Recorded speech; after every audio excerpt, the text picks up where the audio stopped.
Halo, perkenalkan, nama saya Hagen Alinta Sembiring, mahasiswa Magister Hukum Universitas Kristen Indonesia, di mana kali ini saya akan menjelaskan kepada teman-teman semua tentang lembaga pembiayaan non-bank. Di sini lembaga pembiayaan non-bank itu yang kita bahas adalah perusahaan efek, di mana perusahaan efek itu adalah perusahaan yang menyediakan pembiayaan bagi perusahaan-perusahaan yang ingin menambah modalnya. Dan perusahaan efek menurut pasal 1 angka 21 Undang-Undang 8 tahun 1995, perusahaan efek itu dibagi menjadi 3, yaitu adalah penjamin efek, perantara pedagang efek, dan manajer investasi. Begitu teman-teman. Dan seterusnya, penjamin emisi efek. Apa yang dimaksud dengan penjamin emisi efek itu? Menurut pasal 1 angka 17, penjamin emisi efek adalah pihak yang membantu suatu emiten perusahaan untuk melakukan penawaran umum kepada publik. Begitu. Jadi dia membantu seorang emiten untuk menawarkan ke publik tentang membeli saham-saham dari emiten tersebut, bisa saham, bisa obligasi. Itulah dia. Dan apa sih yang dimaksudkan penawaran umum itu? Menurut pasal 1 UPM, penawaran umum adalah kegiatan penawaran efek yang dilakukan oleh emiten, di mana emiten tersebut dibantu oleh perusahaan emisi efek tersebut. Begitu teman-teman. Dan apa sih efek itu? Tapi sebelum efek, kita cari tahu dulu apa sih emiten itu. Emiten itu adalah pihak atau perusahaan yang telah melakukan penawaran.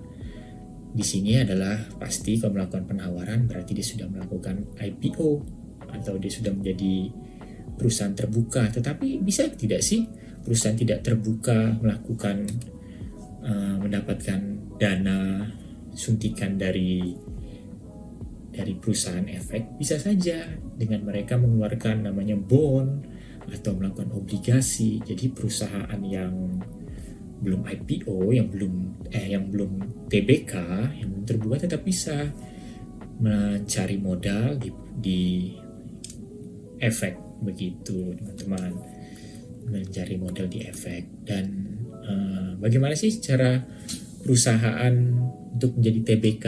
Nah, jadi pada umumnya yaitu perusahaan limited, perseroan terbatas. Nah, dia melakukan beberapa syarat-syarat, yaitu salah satunya harus 3.000 pemegang saham atau lebih, dan ada modal dasarnya tertentu untuk melakukan IPO tersebut.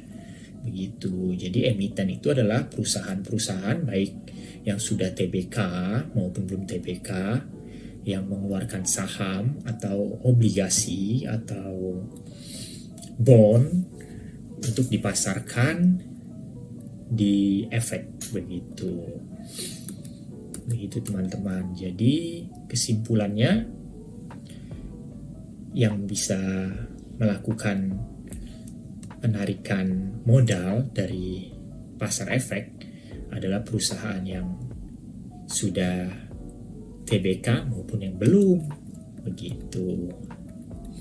Dan fungsi penjamin emisi efek ada juga di sini namanya, selain tadi penjamin emisi efek. Penjamin emisi efek itu adalah yang memberikan jasa konsultasi kepada emiten untuk melakukan IPO atau penawaran umum, yang menjamin efek tersebut diterbitkan oleh emiten yang tidak merugikan publik dan memasarkan hal-hal tersebut. Itulah fungsi dari penjamin emisi efek.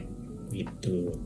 Jadi ada juga selain penjamin emisi efek ada lagi perantara pedagang efek, di mana tadi di dalam lembaga perusahaan pembiayaan efek itu ada 3, di mana ada penjamin emisi efek, ada perantara pedagang efek, dan ada juga MI. Ya, ada juga MI atau manajemen investasi. Begitu. Dan perantara pedagang efek, apa sih perantara pedagang efek? Perantara pedagang efek adalah pihak yang melakukan kegiatan usaha jual beli efek untuk kepentingan sendiri atau pihak lain. Nah, jadi di sini mereka ibaratnya penengah gitu ya, di mana mereka ini kalau sekarang itu memiliki sistem yang bagus, di mana membuat kita masyarakat yang ingin membeli saham, ingin membeli obligasi, ingin membeli bond, kita bisa melalui PPE, perantara pedagang efek. Yaitu contoh-contoh perantara pedagang efek itu seperti sekuritas saat ini, seperti Mandiri Sekuritas, ada Indo Premier yang mungkin teman-teman pakai gunakan sekarang, ada juga namanya Stockbit dari Sinarmas Sekuritas. Nah, itulah perantara pedagang efek yang diatur oleh pasal 1 nomor POJK nomor 24. Begitu. Begitulah jadi skemanya, di mana mereka menjadi perantara kita untuk kita dapat berbelanja di Bursa Efek Indonesia, karena kita di Indonesia. Dan di Bursa Efek Indonesia itu adalah emiten-emiten tadi, baik yang TBK maupun yang tidak TBK. Begitu. Jadi tadi sudah 2 ya, sekarang kita tinggal membahas manajer investasi. Apa sih manajer investasi itu? Menurut pasal 1 angka 11 POJK nomor 31, manajer investasi adalah pihak yang kegiatan usahanya mengelola portofolio efek untuk para nasabah atau mengelola portofolio investasi kolektif. Jadi kalau sekarang itu sederhananya, manajer investasi itu adalah seperti yang mereka keluarkan sistemnya itu seperti reksadana begitu. Jadi reksadana itu uang kita dikelola oleh mereka, di mana mereka melakukan kegiatan usahanya yaitu dengan membeli efek, membeli obligasi, membeli bond, tetapi kita diberikan keuntungan yang flat oleh mereka. Jadi kita resikonya sangat rendah karena kita sudah diberikan sama mereka bunga yang flat dalam setiap tahunnya begitu. Jadi maupun saham itu harganya naik maupun dia turun tidak berpengaruh kepada kita begitu. Jadi itulah di manajemen investasi itu keuntungannya begitu. Jadi kita tidak perlu terlampau pusing, tetapi bunga yang kita dapatkan biasanya lebih daripada bunga yang diberikan oleh bank-bank komersial begitu teman-teman. Jadi skema reksadana itu ya seperti kita sebagai konsumen mempercayakan uang kita dan uang kita mereka kelola dengan skema-skema investasi. Biasanya mereka dalam manajemen investasi itu harus selalu membeli saham-saham yang LQ45 gitu kan, atau saham-saham blue chip karena itu rendah risiko gitu dan membuat customer juga yakin dan percaya. Karena banyak juga sekarang manajemen investasi yang melakukan saham gorengan, jadi membuat kita para konsumennya juga sedikit takut walaupun kita dijamin dengan bunga yang flat tersebut. Begitu teman-teman. Jadi perusahaan efek memiliki 3 fungsi ya teman-teman. Yang pertama adalah penjamin emisi efek, yaitu membantu perusahaan-perusahaan untuk melakukan IPO maupun perusahaan TBK maupun tidak TBK. Begitu. Dan yang kedua adalah perantara pedagang efek. Nah, dia itu menjadi perantara antara masyarakat dalam menjual beli efek tersebut. Jadi itu contohnya seperti sekuritas-sekuritas saat ini yang kita gunakan dari handphone untuk membeli saham atau dari laptop atau gadget lainnya begitu. Dan yang ketiga ada manajer investasi, yaitu di mana mereka mengelola dana dari kita dan mereka berikan feedback ke kita berupa fee yang flat dan tidak terpengaruh terhadap naik turun harga saham maupun obligasi tersebut. Begitu teman-teman. Jadi ada 3 fungsi perusahaan efek. Yang pertama IPO, menjamin IPO, memberikan sarana transaksi, dan yang ketiga menjadi manajemen investasi kita. Dan perusahaan-perusahaan yang melakukan ini bisa berbeda-beda teman-teman.